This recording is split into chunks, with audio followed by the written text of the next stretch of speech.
Ashamaar kafuune akkam jirtan kabajamtoota daawwattoota AMN Plus kun qophii marabbaati. Egaa magaalaa Finfinnee Smart City gochuuf waggaa lama dura karoorri bahee hojiinis eegalamuun ni yaadatama. Hojiin kun walumaa galatti waggoota 8 kan barbaadu yoo ta'u waggoonni 2 irra deemaniiti jiru. Waggoota 6 gara fuula duraatti hafaa. Ofii garuu Smart City jechuun maal jechuudha? Duudhaaneen Smart City hoo maal fa'i? Kanaafi qabxiilee isa kanaan wal qabatan gara biroo irraa mari'annaa qophii keenya marabbaa har'aatiin. Kanaafis keessummaan of biraa qaba. Keessummaan kiyya har'aa Dr. Tulluu Xilaahun jedhamu. Dr. Tulluun hoogganaa itti aanaa Biiroo Innoveeshinii fi Teekinooloojii Bulchiinsaa magaalaa Finfinneeti. Dr. Tulluun hooggansa qofa osoo hin taane ogeessa cimaa akka ta'anis beekama. Dr. Tulluu waamicha koo kabajanii as istuudiyoo AMN Plusitti waan argamtaniif maqaa daawwattootaatiin irra deebiin isin galatoomfachuu barbaada. Tole isinillee baay'ee galatoomaa waan affeertaniif waa'ee Smart City irraa dubbachuuf waan affeertaniif baay'ee galatoomaa. Ayyee Dr. marii keenya jalqabuudhaaf Smart City jechuun maal jechuu? Qabiyyeen isaa maali? Isa kanaan jalqabnu marii. Smart City konseptiin kun yaadi Smart City jedhu kun ka'umsi isaa akkamitti ka'uu danda'e akkuma addunyaatti ilaalle bulchiinsa magaalotaa keessatti akkuma beekamu namoonni jiruu irra wayyaa jiraachuuf baadiyyaarra gara magaalaa dhufu miti. Magaalaa xixiqqoorra immoo gara magaalaa irra wayyaatti dhaqu namoonni. Sababa kanaaf baay'inni uummata magaalaa keessa jiru baay'achaa dabalaa sirriitti dabalaa waan adeemeef faayidaan tajaajilli magaalaan immoo jiraattota magaalaa isheetiif kennitu immoo baay'ee rakkisaa dhufe akkuma addunyaatti jechuudha. Rakkoo baay'ee walxaxaa rakkoo baay'ee ta'e kan akka fakkeenyaaf tiraafikaa tiraanspoortii rakkina tiraanspoorteeshinii rakkina mana jireenyaa qulqullina magaalaa bishaan dhugaatii kuni namoonni baadiyyaa keessatti lakkoofsan yoo baay'atanii tajaajila akkanaa kana kennuun rakkisaa dhufe jechuudha. Ergasii bulchiinsa magaalaa keessatti warroonni iskoolaariin waa'ee kanarratti teekinooloojii fi garagaraa yookiin bulchiinsa magaalaa keessatti hojjetu rakkoo kana furuuf rakkoolee magaalaa irratti baay'achaa jiru kana furaniitiin jiraattota magaalaa jiruu gaarii akka jiraatan jiruu fooyya'aa ta'e jiruu bareedaa jiraachuu akka danda'an tajaajila kennamu fooyya'aa akka ta'uu danda'u maal gochuu qabna jedhanii yoo mari'atanii yaanni isaaniif dhufe tokkoffaan teekinooloojii fayyadamuudha. Lammaffaan infraastrakcharii daandii elektirisiitii bishaan bakka bashannana garagaraa kun infraastrakchariidha kana dhiyeessuudha. Infraastrakcharii kana immoo sirriitti itti fayyadamuu qabna jedhanii walii galu.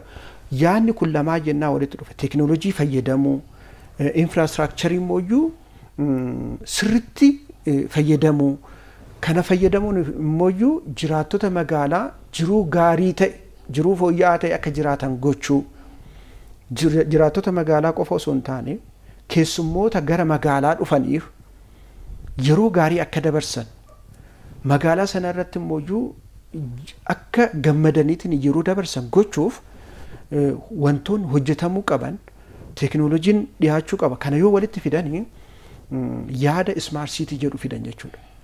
Gabaabumatti Smart City jechuun maal jechuudha? Rakkina magaalatirra jiran qorannaa garagaraatiin priority kennuudhaan rakkinoota hir'isanii rakkinoota garagaraa hir'isuudhaan jiruuf jireenya jiraattota magaalaa fooyyessuudhaan jiruuf jireenya jiraattota magaalaa qofa osoo hin taane keessummoota gara magaalaa dhufaniif yeroo gaarii akka dabarsan gochuun magaalaan kana gochuu dandeeche Smart City taate jechuudha. Smart City immoo yeruma tokkoon halkanuma tokkoon guyyaa 2-3 torban ji'aan kan dhufu miti. Rakkoota jiran hir'isanii jiruu fooyya'aa ta'e jiraattotaaf kennuun yeroo fudhataa jechuudha. Kana gochuuf nutillee akka Finfinneetti istiraatiijii pilaanii baafnee waggaa 8 jechuudha.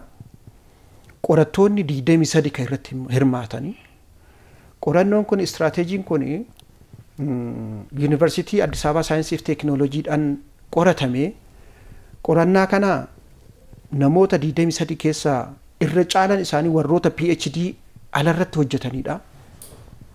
Kana jechuun experience biyyoota alaa biyyoota magaalota smart city kana practice godhan qaban niidha jechuudha warri strategy kana hojjetan. Akkasitti erga hojjetamee booda waggaa 2 dura inaugurate ta'e jechuudha. Ergasii wanti hojjetamuu qaban strategic documentii sana keessatti wanta jiraniif akkasumatti hojjetamaa jira jechuudha. Fakkeenyaaf strategikii magaalaa Finfinnee smart city gochuudhaaf inni duraa wantoonni barbaachisan adda bayan jechuudha.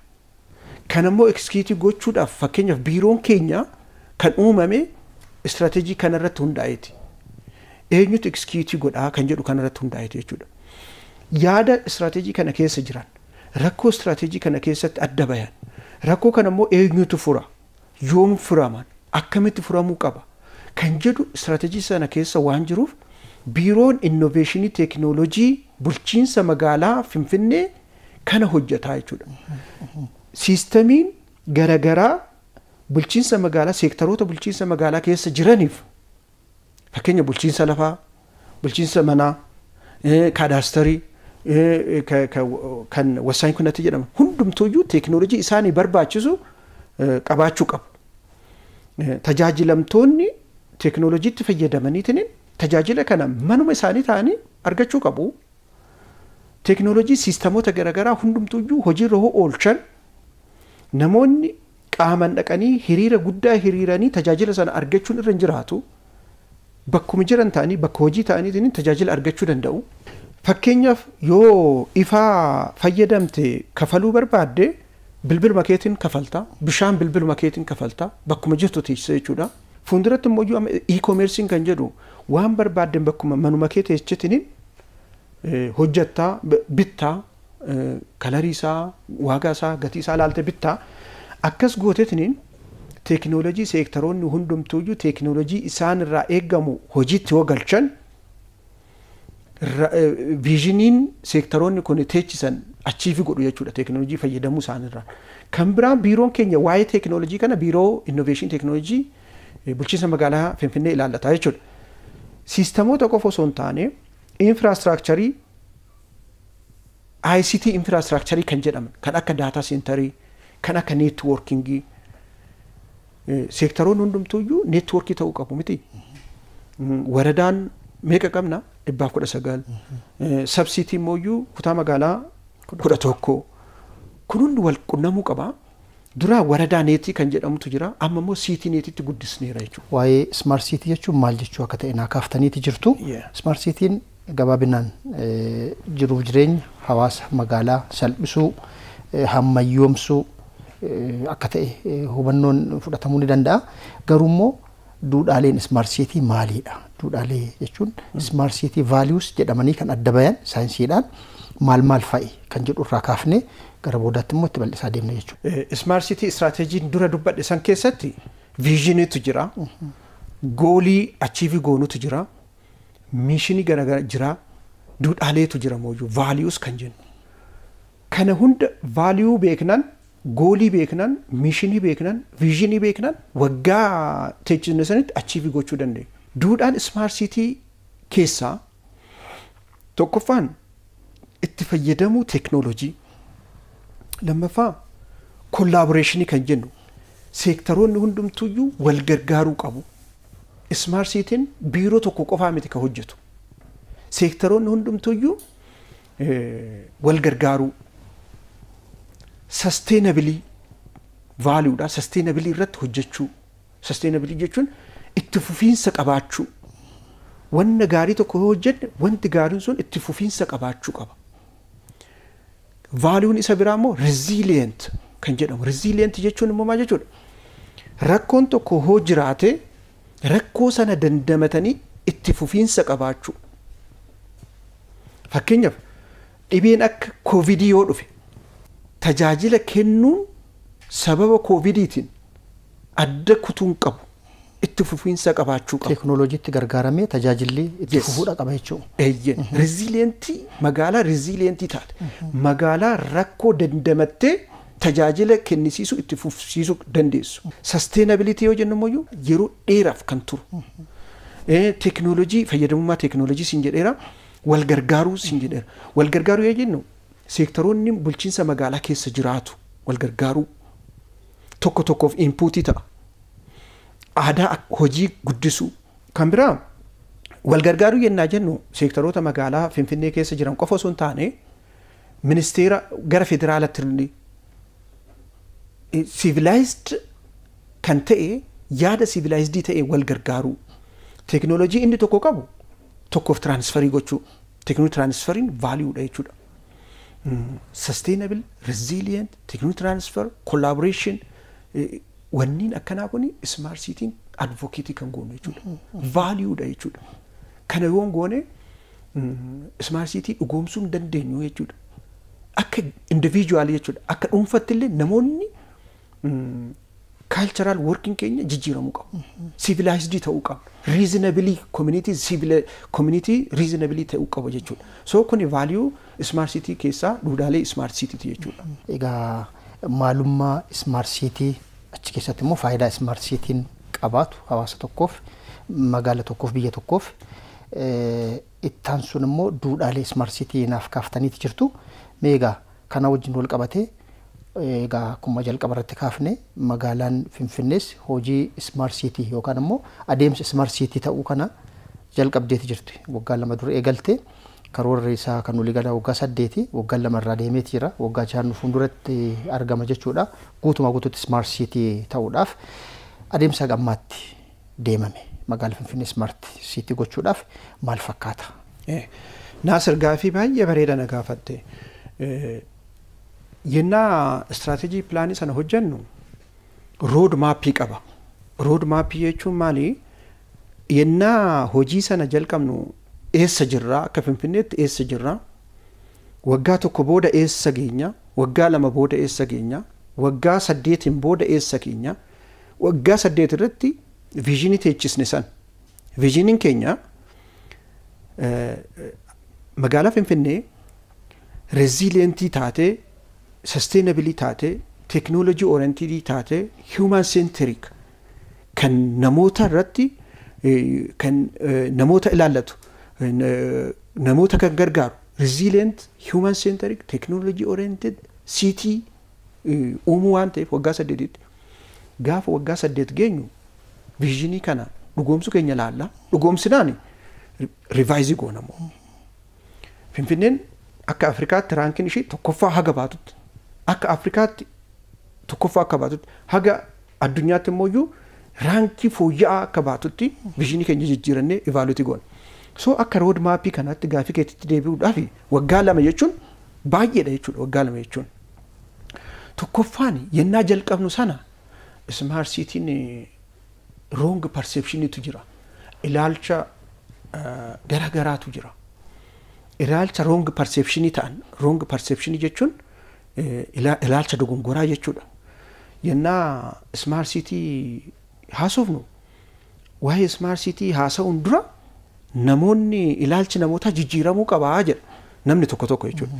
Smart city'n namoonni tokko tokko maal jedha? Smart city'n nuuf hin malu smart city'n warra westerniitu haasa'uu qabaa jedhu. Warra diinagdee guddatee malee maal lamma yeroo kanatti smart city haasoftan warra jedhutu jira. Kuni smart city jechuun maal jechuudha kan jedhu sana sirtu hubannoo dhabuurrani malee namni kana kaasu sila gaafina kanan ka'u smart city jechuun maal jechuudha? Rakkoolee jiru baay'ee hir'isuudha. Rakkoo baay'een jiru warroota guddatan bira moo nu bira jira? Nu bira jira. Smart city immoo rakkoolee hir'istu malee jiraattota magaalaa akkamitti fooyya'insa akka fooyya'aa ta'e akkamitti jiraatu? Jireenya ammayyaa akka jiraatan jireenya salphaa akka jiraatan. Smart city'n magaalota gurguddataniif osoo hin taane magaalota Afrikaatiif kan ta'uu qabu. Maal jennaree definitionii isaatti hiikkaa isaa irratti smart city'n rakkoolee hir'isuudhaan jiruuf jireenya jiraattota magaalaa fooyyessuu warreen magaalatti dhufan akka yeroo gaarii dabarsan gochuudha mitiire akkasoo ta'e magaalota Finfinnee magaalota Afrikaanotaati warra smart city sirriitti dubbachuu qabu hojjechuu qabu jechuudha. So waggaa lamaan dabarsine irratti yaada dogongoraa hir'isuu irratti stakeholderiin nu gargaaru. Fakkeenyaaf Addis Miidiyaan wrong perception kana hir'isneerra jennee yaadna. Smart city kun piilaarii 6 qaba. Piilaarii 6niifuu hojiin hojjetamuu qabu, hojiin jalqaba hojjetamuu qabu hojjetamaa jira. Roadmap keenya irratti yeroo ammaa kanatti amma 20-25 akka faranjiitti miti jira. Hojiin amma kana hojjetamuu qabu piilaarii 6 irratti hojjetamaatuma jira jechuudha. Akka gaarii mooyyuu corridor developmentiin hojiin corridorii kun mooyyuu akka roadmap keenya saffisaan yoo peesii kanaan deemne waggaa 8 dura viizinii teechisne sana hojjechuu dandeenya. Yennaa wanna sana hojjennu strategic sana hojjennu aayidaan corridorii kun hin jiru. Inni hojiin corridorii kun immoo innaa dhufu roadmap keenya irratti hojii smart city kana immoo saffisiisee jechuudha. Isin qarqara jechuudha hojiin misooma corridoraa kun. Eeyyeen. Fakkeenyaaf smart cityin piilaarii 6 qaba miti inni tokkoffaan smart economy'dha. Smart city gochuuf economy'n smartii ta'uu qaba. Smart economy'dha. Jahan keessaa tokko smart economy. Utubaalee smart city jahan keessaa tokko dinagdeedha. Yes. Utubaalee smart city jahan keessaa tokko dinagdee keenya smartii gochuudha. Smart economy jechuun dinagdee smartii gochuu jechuun dinagdee jechuun maal jechuudha? Digitalize gochuu jechuudha. Tajaajiloota dinagdee wajjin wal qabatan. Dinagdee keessatti wanta sadiitu ka'a. Oomisha eegas immoo oomisha sana immoo tamsaasuu eegas itti fayyadamu. Yennaa oomisha oomishnu traditionalidhaan yoo oomishne oomisha baay'ee oomishuu hin dandeenyu. Oomisha quality oomishuu hin dandeenyu. Achirratti bakka oomisha industirii faabrikaa garaagaraa irratti teekinooloojii fayyadamna taanaan oomishtummaa keenya daballaa qulqullummaa oomisha piroodaaktii sanaa oomisha sanaa daballaa jechuudha. Okay.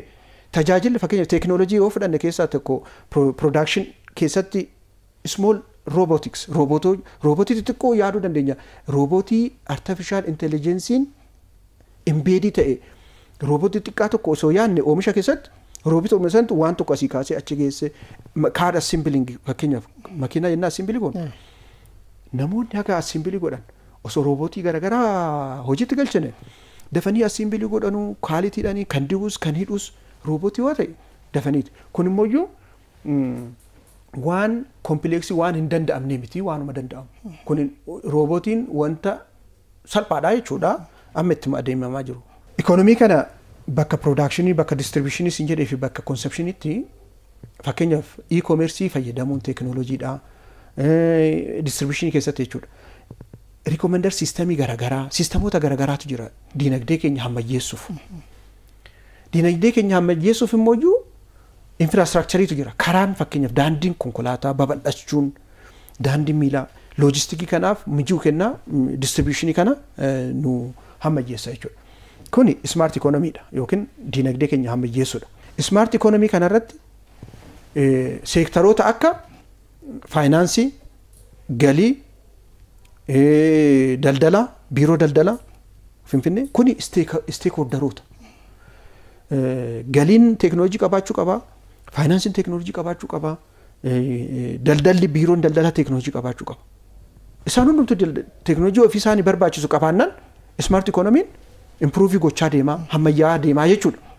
Infrastructure'n illee akkasumatti gara smart environment yoo dhufnu immoo naannawaa keenya magaalaa keenya hammayyeessuu jechuun magaalaa miidhagduu bareedduu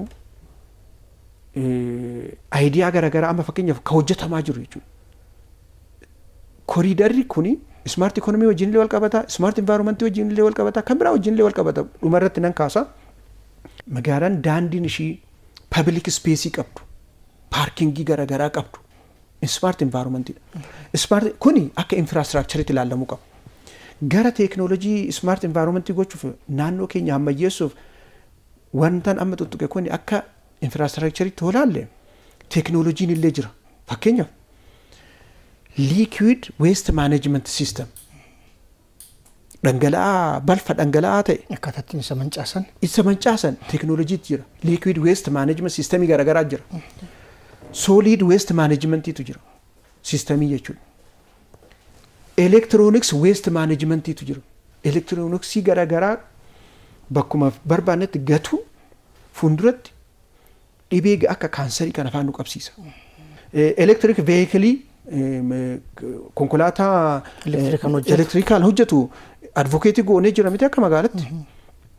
Afrikaanonni illee itti wanti kanarratti akka moodeliitti fudhachaa jiru. Kun smart environment deeggara. Green legacy magaalaa irratti chigginyi meeqa barabaraan dhaabaa jira. Initiatiiviin akkana smart environmentidha. Carbon dioxide qilleensa keessa jiru harkisee oksijiinii nuu kenna. Miidhagaa godha, baalaansii godha. Smart environmentidha kun. Kan sadaffaa smart governanceidha jedhama.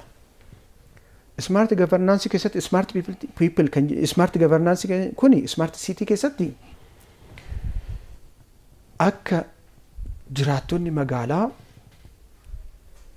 reasonablyidhaan democratic principle kana fayyadamuudhaan tajaajila barbaadan online argachuudhaan tajaajila kenninu online kennu jechuun tuttuqaa harkaa hojii malaamaltummaa hojii yeroo qisaasessu garagaraa waan hambisuuf tajaajiloota garagaraa online kennuun smart governance goone jechuudha. Bulchiinsi keenya hammayyaa'e jechuudha. Tajaajilli nuti kennuun hammayyaa'e jechuudha. Baay'ee gaariidha Dr. Gidduutti addaan isin kutuuf jedhee dhiifama. Egaa mee faayidaa smart city duudhaalee isaa adeemsa tokko tokko bal'inaan naaf kaaftaniiti jirtanii. Smart city egaa hojii smart city kana Finfinneen karoora waggaa 8 qabattee waggaa 2 irraa deemteeti jirti. Kana wajjin wal qabatee hojiin haga ammaatti hojjetame akkamitti gamaagama? Adeemsa waggaa 2 waggoota 2 darbanii akkamitti gamaagama? Maal milkeessitani? Okay. Nasir, smart cityn pilaarii 6 qaban jedhee miti? Sadeen dubbadde. Smart economy, smart environment, smart governance. Sadeen hafimmoo wanni dafeen sadeen sanatti fixa. Afraffaan smart mobility dha. Transportation kana smart gochuudha. Mass transport initiative fiduudhaan amma hiriira irratti tajaajila transportii rakkoo jira miti isa hir'isuuf bulchiinsi magaalaa sirriitti hojjechaa jira. Initiative garaagaraatiin karaa babal'isuudhaan teekinooloojii garaagaraa hojiitti galchuudhaan smart mobility dha. Inni biraa ammoo smart living jedhamu pilaarii jira. Smart living keessatti fayyaa ni ka'a, safety and security ni ka'a, peace and security ni ka'a. Achi keessatti immoo tourism ni ka'a. Smart living keessatti tourism keenya ammayyeessuu, seektara fayyaa ammayyeessuu, seektara peace and security kana ammayyeessuudha. Inni jaaffaan smart people dha. Smart people jechuun immoo ila Naasir teekinooloojii baay'ee babbareedaa qabaannee teekinooloojii baay'ee faayidaa qabu qabaannee namoonni yoo itti fayyadamne faayidaa qaba. Yaa'u deemee uummatummaaf namummaaf waan ta'eef namoonni teekinooloojii irratti akka fayyadaman smart people jechuun maal jechuudha? Community teekinooloojii fayyadamuu uumuu jechuudha. Teekinooloojii warroota dhiiban osoo hin taane fakkeenya moobaayilii keessatti online ifaa kafaluu, bishaan kafaluu, online waa bituu, online pay gochuu, teekinooloojii garaagaraatiin fayyadamee gochuu. Kana community'n akkanatti teekinooloojii fayyadamu smart people jedhama waan biraati miti.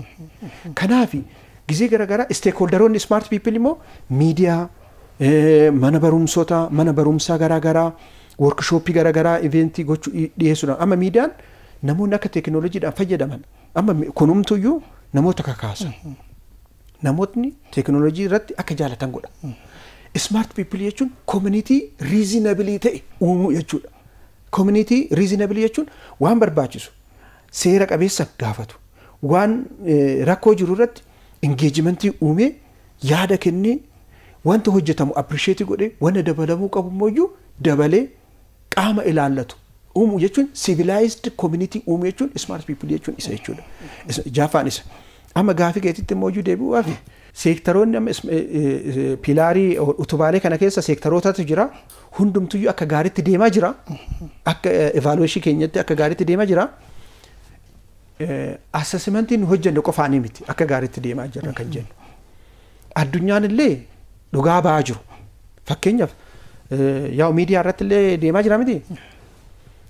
Magaalotni 115 dorgomanii biyyoota 72 keessa South Korea irratti Seoul katamaa irratti dorgommii tokkotu ture. Dorgommii Smart City jedhamu jechuudha. Isa irratti Finfinnee illee hirmaatteerti. Magaalota 115 keessaa kabajamtuun aadde Adaanach Abeebee Mayors of magaalaa Finfinnee jechuudha. Kantiibaa magaalaa Finfinnee Smart City Leadership Award winnerii ta'anii jiru jechuudha. Smart City Leadership Award kana jechuun maal jechuudha? Leadershipiin Finfinnee hojiin Smart City kun akka karaa qabatu akka saffisaan deemu hooggansa kennu jechuudha. Yes. Smart City Leadership jechuun akkuma ati jette hooggansi Finfinnee kan kabajamtu addee Adaanach Abeebeetiin hoogganamu yaada Smart City jedhu kanaaf konseptii kanaaf attentionii kennee Smart City magaalaa Smart City gochuu irratti gahee guddaa taphachaa jiru jedhamaniiti kan badhaafaman. Magaalaa meeqatu hirmaate? 115tu hirmaate. Akka addunyaatti kuni waan salphaa miti. Warreen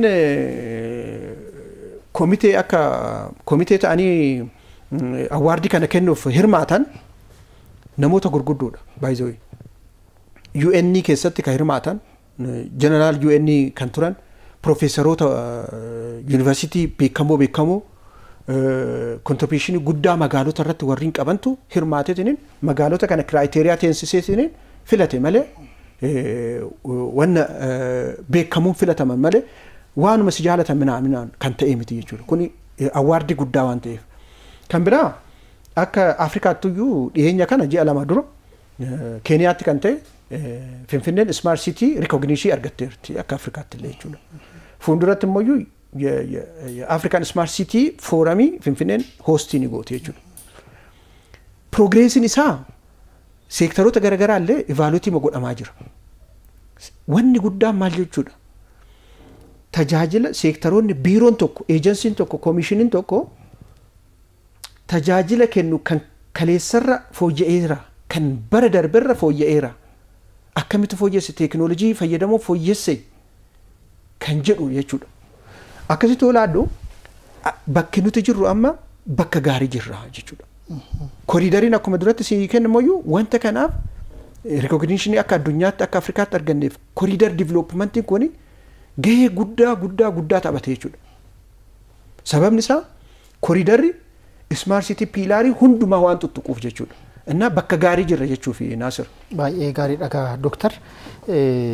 Adeemsi waggoota 2 gaarii bareedaa akkanuma lamu kan firii qabu ta'uusaa gama biyya keessatti taasifame qofa adduun taane gama biyyoota alaatti taasifamee fi beekamtii argamenaaf kaaftaniiti jirtanii kan Kooriyaa Kibbaa Seoul irratti Smart City Leadership ammallee immoo kan Keeniyaa ji'oota 2 dura African Smart City Forum irratti kan taasifamenaaf kaaftanii jirtu kun waan gaariidha cimeetti itti fufuudha qaba. Kanaaf adeemsi waggoota 2 darbanii karoora Finfinnee guutuutti Smart City taasisuuf qabame milkeessuuf abdii kan namatti toru ta'uu isaati.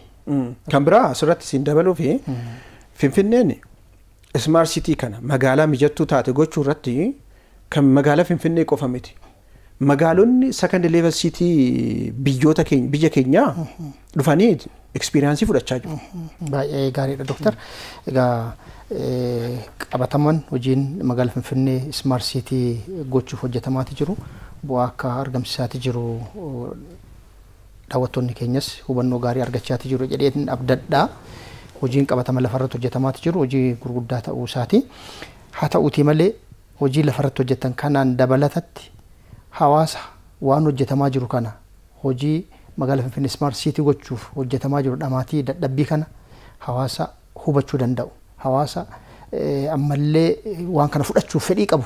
Kana qofa osoo hin taane itti fayyadamuuf immoo dandeettii qabu gama ijaaruutiin maaltu hojjetamaa jira?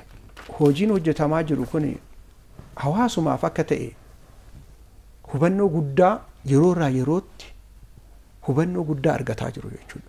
Hawaasumtuyyuu hojii kana deeggaraa jiru jechuudha. Kana jechuun garuu deliberately beekanis namoonni muraasni namoonni xiqqoon akka hojiin hin hojjetamne rakkoo uuman hin jiru jechuu miti. Sooshaal miidiyaa garaagaraa irratti hawaasa dogongorsiisuuf yaaliin godhamaa ture yaalii salphaa miti. Miidiyaa irra jira ammallee yennaa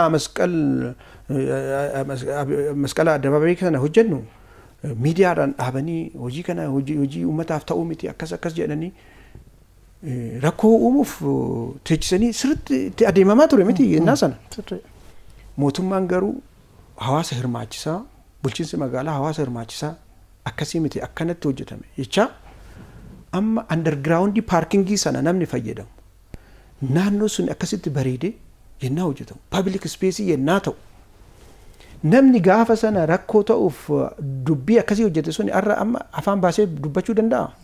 Hin danda'u. Wrong perceptionii namoonni qabaatu ni jira jechuudha namoonni xiqqoo muraasni.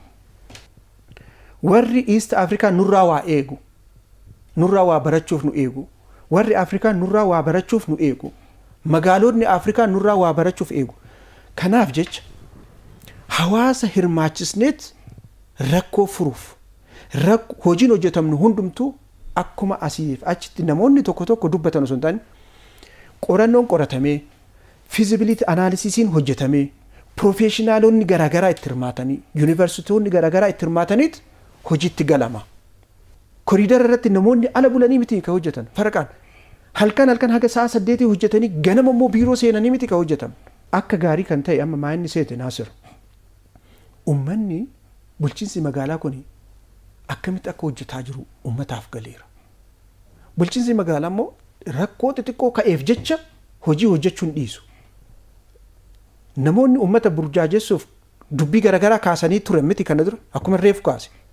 Dubbii isaan kaasaniif jecha hin dhiisne misooma ittuma deeme hojjetee agarsiise. Koriidara marsaa duraa irratti hojjetee agarsiise.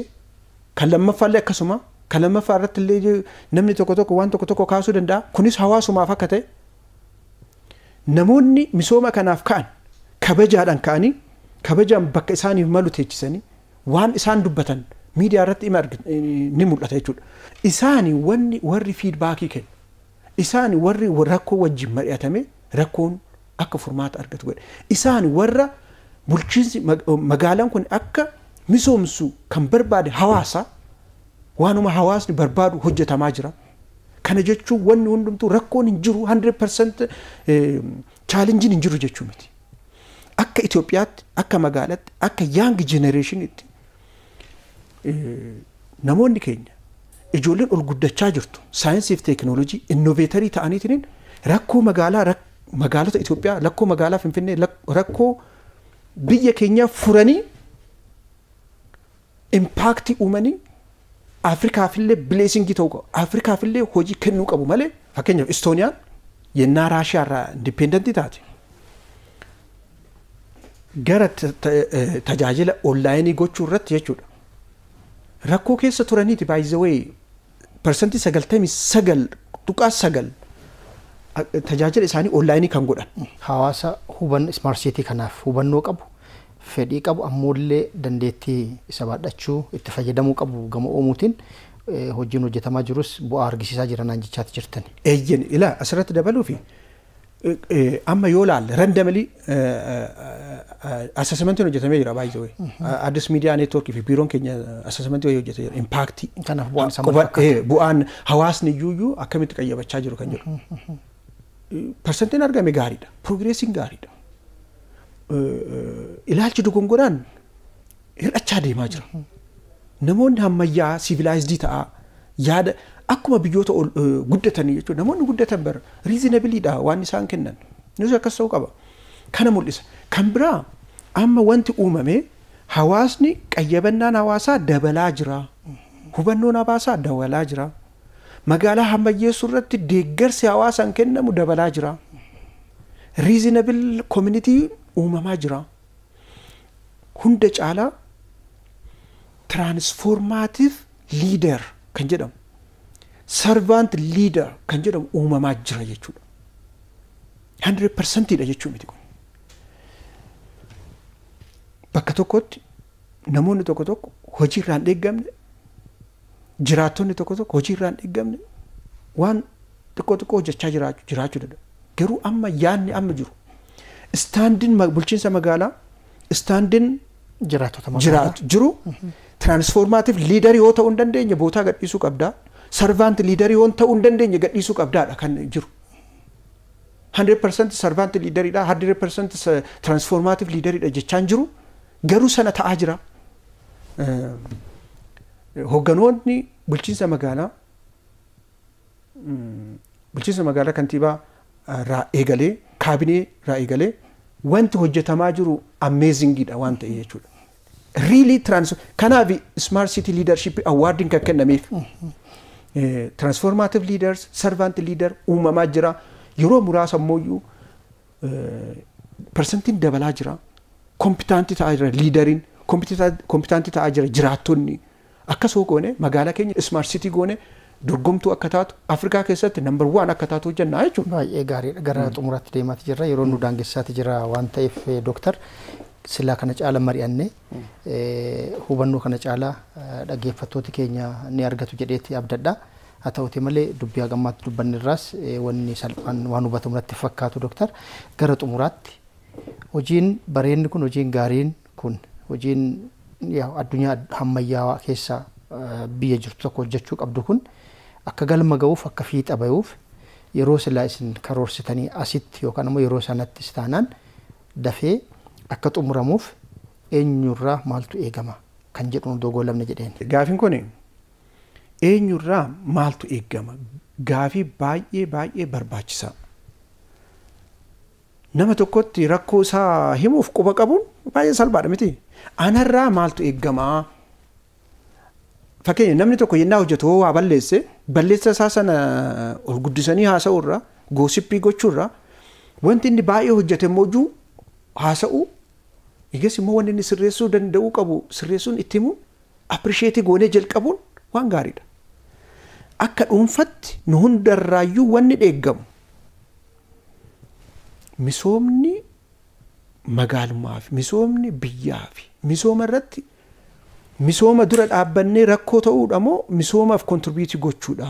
Ani maalan gochaa jiru hundumtuu namni hundumtuu of gaafachuu qaba. Hundumti keenyayyuu individuaalin teeknoolojii fayyadamuu qabu. Advokeetii goona teeknoolojii advokeetii goona promootii goona teeknoolojii namoota illee gaafannee itti fayyadamuuf kaka'umsa qabaanna. Misooma hojjetame appirisheetii goona. Wanta hojjetamuu qabu immoo haala civilized ta'een gaafanna. Dargaggootaaf young generationidhaaf dhaamsa qaba. Saayinsiif teeknoolojii irratti cimanii hojjechuu, innoveetarii ta'uu, impaaktii uumuu, waan tokko gaarii hojjetaniitiin of gammachiisuu danda'u, wanta hojjetame appirisheetii gochuu danda'u, wanta hojjetamuu qabu immoo very scientific ta'een dhiyeessuu danda'u jechuudha. Akka dhuunfatti akka young generationitti jechuudha. Hundumti keenya waan tokko tokko gumaachuu dandeenya jechuudha. Teeknoolojii dhufe irratti akka aadaa keenyatti baay'ee kana dura teeknoolojii gadi buusuu gaggaqqabu akkasitti dhufne amma booda garuu teeknoolojii xixiqqeessuun hin danda'amu. Amma waa'ee artificial intelligence haasa'aa jirraa miti. Artificial intelligence fayyadamuun yoo taate ofumaa miidhamta. Daldalaan teeknoolojiin fayyadamne taanaan bu'aa gaariin buusu. Ka teeknoolojii irra fayyadametu irra bu'aa gaarii buusa. Hundumti keenyayyuu seektaroota hojjennu keessatti seektaroonni keenya hundumtuu teeknoolojii qabaachuu qabu. Liidaroonni seektaroota hogganan seektarri isaanii biiroon isaanii teeknoolojii fayyadamuu danda'u irratti hojjechuu qabaachuu qabu. Dhugumaan jechuudha. Teknoolojii hojiitti galchuu. Jiraattonni immoo teknoolojii fayyadamu. Gaafachuu. Yeroo irratti fayyadamu wal gargaaru collaboration baay'ee barbaachisaa, wal deeggaruun baay'ee barbaachisaa, walii hojjechuun baay'ee barbaachisaa. Akkasitti yoo ta'e rakkoo irra aannetiin magaalaa Smart City goona jechuudha. Ayyee Dooktar sila sa'aatii kana caala fudhannee dubbannee natti tolaa ture. Yeroo nu daangesseeti jira waan ta'eef egaa Dooktar Tulluu Xilahuun hoogganaa itti aanaa biiroo innoveeshinii fi teeknooloojii bulchiinsa magaalaa Finfinnee Smart City taasisuuf hojii hojjetamaa jiru wajjin wal qabatee ibsa bal'aa naaf kennitaniif maqaa daawwattoota AMN Plaasiin guddiseen isin galatoomfadhaa ulfaadhaa isiniin jedha. Isinillee galatoomaa baay'ee. Egaa kabajamtoota daawwattoota AMN Plaas turtiin Dooktar Tulluu Xilahuun wajjiniin hojii magaalaa Finfinnee Smart City taasisuuf hojjetamaa jiruu fi qabiyyee Smart City irratti taasifne kanuma reefu hordoftan fakkaatti turtii isaan wajjiniin taasifne irraa waan hedduu akka hubattan abdii qaba. Annaasir Huseeniin ture haga torban dhufu qophii gara birootiin walitti deebinutti torban gaarii nagayatti.